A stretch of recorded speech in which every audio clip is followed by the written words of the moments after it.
Robela B. Baluyo.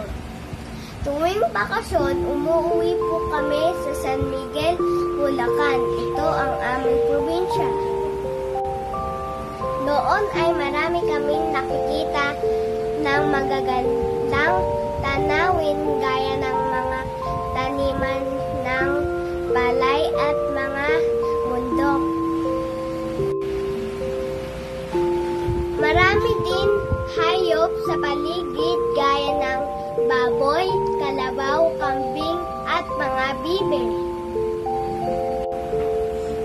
Naglalaro din kami sa taniman ng mga palay. At sa likod bahay, meron ding maraming tanim sina lolo at lola. Masaya ako kapag nandun kami.